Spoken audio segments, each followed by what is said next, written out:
Hello and welcome back to my channel. Yes, this is a pretty opinionated video, but it's an opinion I stand by. Through all the experience I've had in watching online presentations, being involved in online meetings, online events, I think I can say that most of them are absolute and there is a really good reason for that, and there's also a fantastic opportunity to rectify it and make it better. But it's worth saying here. If I was to say to you, tell me who inspires you to be a great online communicator, who in your business is doing it really well? What was the last online meeting you attended that was fantastic? You would definitely struggle to answer that. And I think the reason that most online content versus content that you would see on stage is because we don't really know what the rules are yet. We haven't really set any expectations for online content. We know that when we turn up to a conference and we're speaking on stage, that the audience are expecting something.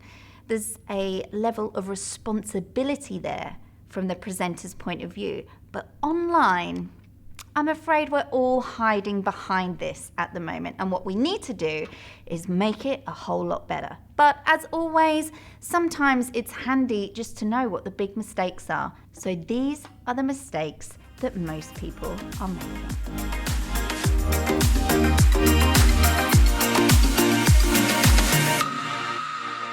The first mistake is a complete lack of structure.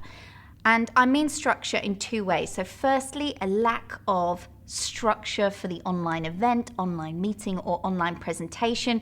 People tend to just open their laptops and go for it instead of really thinking about how they are going to structure the content. And what I mean by that is the beginning, the middle, and the end. But the other thing I'm talking about with regards to structure is just the formality of doing online content when you're working in particular for a company. So for instance, if you were asked by your manager to do a presentation, maybe on your quarter results, you would turn up to that meeting room dressed a certain way. You would turn up to that meeting room having prepared. You might have some props with you in terms of printouts.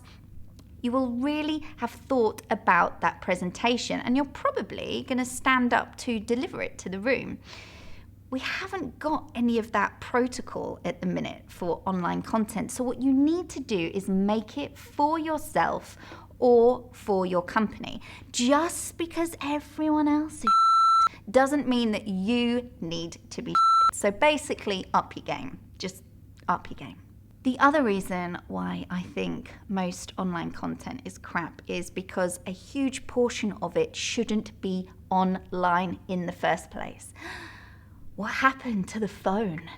Conference calls. I love a conference call, especially if I'm working from home, because I can multitask. So I can put the washing on, I can answer the doorbell, I can do all sorts of stuff when I'm on a phone call. When I'm stuck at a machine, especially if I'm stuck here unnecessarily, it's irritating, okay? It becomes a real bore for the audience. So I think what you have to start doing is differentiating between what must be online versus what can be on a call, and have more of a mix. Too much online at the moment, far too much. The other reason why I think online content is so bad is people do not focus enough on the why.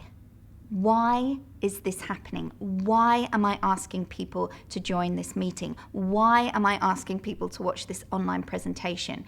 There needs to be a really good reason for it. You need to be giving them information that they need. You need to be asking them to do something.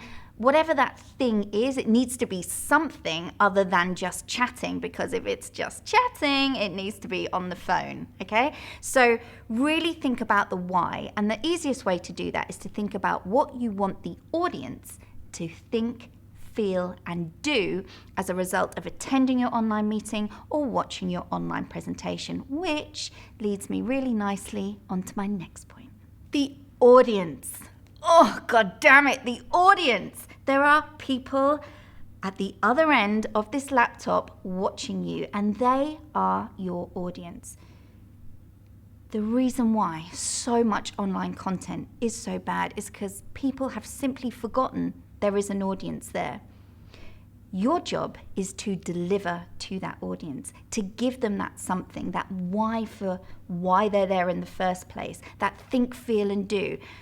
You need to give the audience something. You also need to turn up prepared. The audience have expectations. Admittedly, at the minute, the expectations are in the toilet because most people log in online and think this is going to be shit. But give them a reason to watch you. Give them a reason to get involved in your online content, and give them a reason to suggest that you do more stuff, to rate you as a great public speaker. It's a great opportunity to stand out amongst all the crap. Never before, I would say, has there been such an opportunity to shine. So don't forget about your audience. They are the most important thing when it comes to any form of communication. Next reason why online content is bad, in particular online meetings, is down to bad hosts. People tend to think if they're the host of a meeting, all they need to do is organize it. Well, that is one thing that you need to do, but you also need to be the person who makes it run smoothly. You need to be the person who keeps it on track and on time, because let's face it, most of these things run overtime and most of them don't have a purpose in the first place. So as a host, that is your job.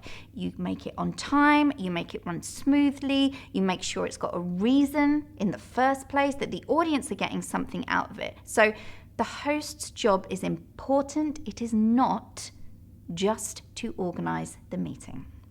And finally, because I actually feel like I could go on and on in this video, but I'm going to keep it short, the thing that you can all do to make a huge difference is to give feedback. Not enough people give feedback when it comes to online content. And I know this because I work with lots of companies. Lots of people come to me because they want to improve their online public speaking skills.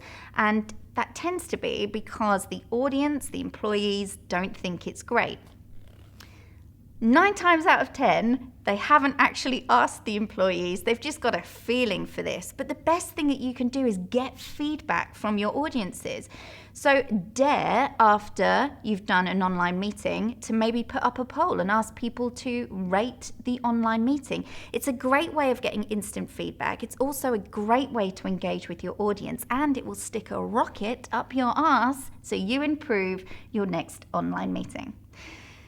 I hope you found that video useful. I am having fun with it, but I'm also deadly serious. Online content in general is in the toilet. Let's raise the bar, let's make it better. It's such a fantastic opportunity to shine, so much so that I've made a video on it, which I'll link here. In the meantime though, if you have any questions or any comments on this video, please do pop them down below and let me know if there's any content you want me to focus on in the future.